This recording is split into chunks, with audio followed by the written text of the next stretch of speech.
warahmatullahi wabarakatuh. Perkenalkan, kami dari kelompok 5 dengan saya Maulidi Manur Aziza sebagai pemateri pertama dan saya Lilin Pancawati sebagai pemateri yang kedua. Di sini kami akan menyampaikan makalah yang berjudul Sejarah Perkembangan Tasawuf. Langsung saja kita akan membahas materi yang pertama, yaitu sejarah tasawuf dalam Islam. Ilmu tasawuf telah tumbuh dan berkembang sejak lama, tepatnya sejak masa sahabat dan tabi'in di zaman Nabi Muhammad SAW dan zaman setelah wafatnya Nabi. Ilmu tasawuf memiliki banyak manfaat, salah satunya dapat menjadi alat untuk menghadapi kehidupan ini. Pada abad kedua, tasawuf hanya terkenal di Kufah dan Basrah. Baru pada permulaan abad ketiga, tasawuf mulai tumbuh dan berkembang secara luas ke kota-kota lain, bahkan hingga ke kota Baghdad.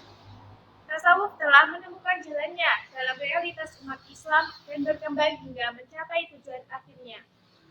Dan telah disusun pula kitab-kitab referensi dan telah diletakkan dasar-dasar serta kaidah-kaidahnya pada abad ke-4 dan ke-5 Hijriah. Dulu, Islam tidak mengenal aliran tasawuf, tetapi cikal bakal tasawuf telah ada dalam bentuk perilaku tertentu. Ketika kekuasaan Islam makin meluas dan terjadi perubahan sejarah yang fenomenal, kehidupan ekonomi dan sosial makin mapan, maka mulailah orang-orang lalai pada sisi rohani. Budaya hedonisme pun menjadi fenomena umum. Saat itulah timbul gerakan tasawuf sekitar abad kedua Hijriah. Gerakan yang bertujuan untuk mengingatkan tentang hakikat hidup. Dari data historis di atas, dapat disimpulkan bahwa tasawuf bukanlah sesuatu yang baru dalam Islam. Dasar dari ajaran tasawuf diserap dari sejarah dan peri kehidupan Rasulullah dan para sahabatnya. Tasawuf tidak diserap dari dasar yang tidak ada hubungannya dengan Islam, sebagaimana diklaim oleh sebagian orientasi dan murid-murid mereka. Mereka menciptakan nama-nama baru dan menyamakan tasawuf dalam kebiksuan ajaran Buddha, kependetaan dalam ajaran Kristen, atau kerohiban dalam ajaran Hindu. Mereka mengatakan bahwa ada tasawuf Buddha, tasawuf Hindu, tasawuf Kristen, tasawuf Persia, dan lain sebagainya. Tujuan yang hendak mereka capai selain untuk menyamarkan nama tasawuf, juga untuk menuduh bahwa asal mula perkembangan tasawuf adalah sumber-sumber kuno dan aliran-aliran filsafat yang sesat ini. Akan tetapi, seorang mukmin tidak akan tergiring ke dalam aliran pemikiran mereka dan tidak akan tersesat ke dalam tipu daya mereka. Seorang mukmin akan berusaha untuk mengungkap setiap persoalan dan mencari kebenaran yang hakiki, serta akan berpandangan bahwa tasawuf merupakan aspek praktis dari ajaran Islam dan bahwa tidak ada tasawuf kecuali tasawuf Islam.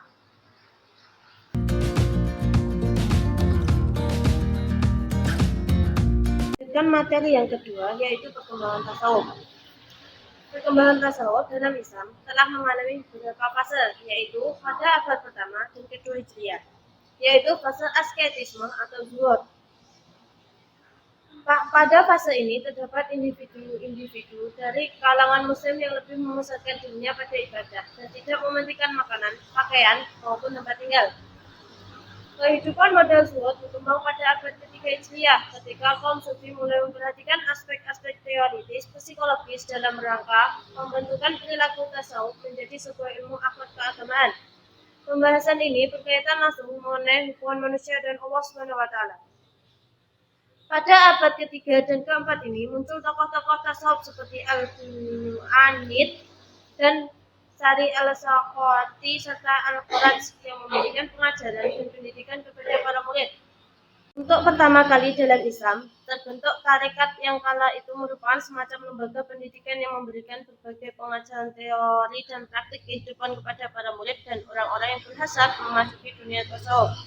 Karena banyaknya ajaran yang menyimpang dari syariat, maka ilmu tasawuf pada pada akhirnya mengalami kemunduran yang luar biasa sehingga berakhir dengan kehilangannya peranan dalam ilmu-ilmu Islam dan telah berubah wujudnya dalam bentuk pengalaman tarekat yang tidak membawa sesuatu yang baru dalam ajaran kerohanian Islam selain dari penggabungan para guru serta warisan ajaran yang merasa terima.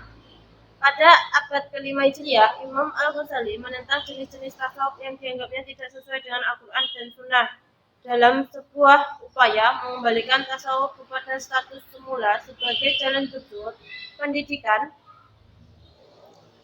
pendidikan jiwa, pembentukan moral. Pemikiran-pemikiran yang diperkenalkan Al-Ghazali dalam bidang tasawuf dan makrifat sedemikian mendalam dan belum pernah dikenal sebelumnya.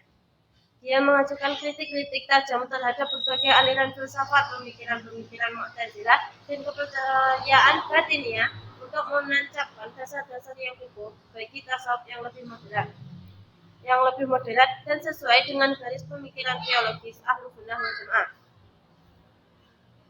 Al-Ghazali menegaskan dalam Al-Munhis min Al-Dalal sebagai berikut. Pertama, sejak tampilnya Al-Ghazali, pengaruh tasawuf Sunni mulai menyebar di dunia Islam. Kedua, pada abad ke-6 Hijriah, akibat pengaruh kepribadian Al-Ghazali yang begitu besar, pengaruh tasawuf Sunni semakin meluas ke seluruh pelosok dunia.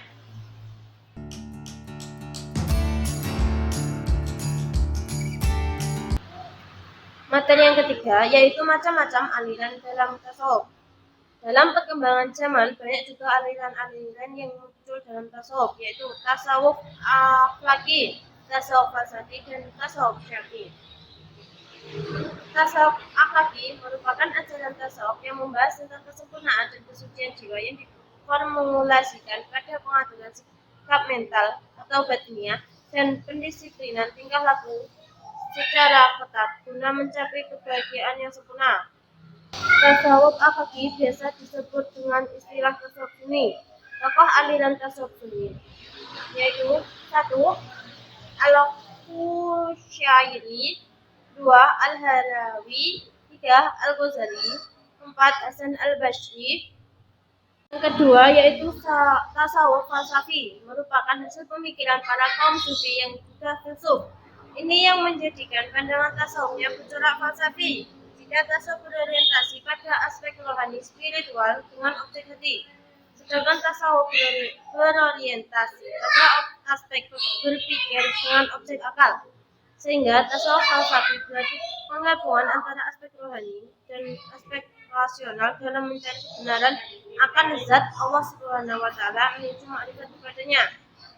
Ketiga yaitu tasawuf syar'i, menjadi sebuah model yang bergerak syariah, artinya konsep dan kerangka yang dibawa tidak lepas dari Al-Quran dan Al-Hadis. Para penggagas tasawuf model ini ingin memurnikan tasawuf dari unsur-unsur yang tidak sesuai, bahkan menyimpang dari ajaran Al-Quran dan Al-Hadis. Mereka ingin tasawuf tidak kegagasan dalam proses menempuh jalan rohaniah.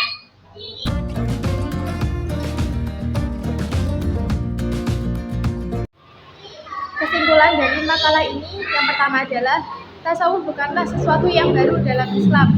Dasar dari ajaran tasawuf diserap dari sejarah dan trik kehidupan Rasulullah dan para sahabatnya. Yang kedua, perkembangan tasawuf pada abad 1 dan 2 Hijriah yaitu adanya fase asketisme atau zuhud. Dan pada abad ketiga dan keempat muncul tokoh-tokoh tasawuf seperti Al-Junaid dan Sari Al-Sakoti serta Al-Faros yang memberikan pengajaran dan pendidikan kepada para murid. Pada abad ke-5 Hijriah, Imam Ghazali menentang jenis-jenis tasawuf yang dianggapnya tidak sesuai dengan Al-Quran dan Sunnah dalam sebuah upaya mengembalikan tasawuf kepada status semula sebagai jalan hidup zuhud, pendidikan jiwa, pembentukan moral. Kesimpulan yang ketiga adalah aliran-aliran dalam tasawuf. Tasawuf memiliki 3 aliran. Yang pertama, tasawuf akhlaki dengan tokohnya yaitu Al-Qushairi, Al-Harawi, Al-Ghazali, dan Hasan al-Basri. Yang kedua, tasawuf falsafi dengan tokohnya yaitu Ibnu Khaldun, Al-Jilli, Al-Had, Ibnu Arabi, dan Ibnu Sab'in. Dan yang ketiga, tasawuf syar'i dengan tokohnya yaitu Ibnu Taimiyah.